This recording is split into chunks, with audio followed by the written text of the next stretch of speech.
thing I always talk about is mindset. So your mindset is extremely important, especially when you approach a task. So as we move into 2022, the new task for the agency, right, is to hit their ALP goal and targets for the year or have another great growth year, right? So that's a new task for the agency. For you specifically, you might be newer to the company, right? So you're brand new. So you're approaching a brand new career. If you've been with the company a little while, maybe you have a new leadership position that you're entering into, or in addition to that, maybe you have new goals for the year for that management position if you're an MGA or RGA. So, what I want to talk to you about is mindset as you approach this year, or mindset as you approach a new task or role. Okay, so when we try something maybe new or a new role, if we approach it with that mindset of either going to get it or I won't, and there's no gray area or room for improvement, most of the time you're going to fail or give up at whatever that new task is. So the second type of mindset that you can have when approaching a new task is to understand, like everything else I became really good at in my life, this is a process.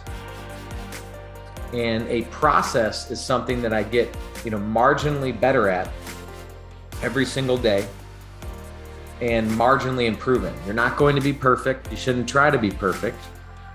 You should just understand that, hey, I'm brand new at this task, and right now I'm not going to be great. The great news for you, you're surrounded by a great agency with amazing support who's going to help develop you in this area.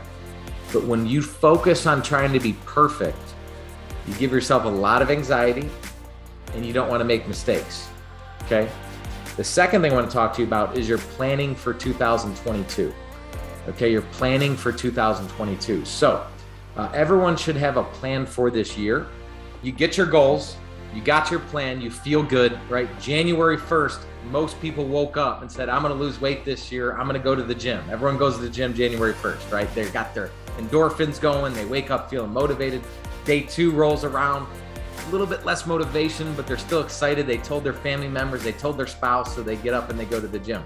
Day 3, all of a sudden, they're just not feeling that motivated, right? You ever heard this? You ever tell yourself, I'm not feeling motivated, right?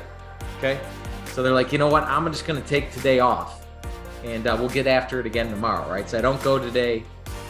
Tomorrow, roll up and I really don't feel that motivated again today. Maybe the next day. And all of a sudden, we start depending on motivation for us to hit our goals. And the problem is motivation is very unreliable. Okay, it's very unreliable because it's based on how you feel. Understanding that all successful people wake up in the morning, they don't want to get up at 5 a.m. Okay, they don't feel like it, right? But they do understand that in order to hit their goals and reach their full potential, that they have to. So they use something else. If you want to write this down, it's called willpower. They use willpower. What's the difference, Mike? It's really simple. Motivation is feeling your way into action. Feeling your way into action. And let that be your driving factor and just stick to your daily accountability goals. Then you will have a good 2022. If it's a Monday, I need to make 150 dials. Let's say I'm at 80 dials for the day. Okay? If I respond like, you know what? Maybe today's not my day. I'm running into too many grumpy people. I don't feel like talking to another rude person. I'm going to shut it down for the day. Now, all of a sudden, I only made 80 dials. Did I hit my goal for the day?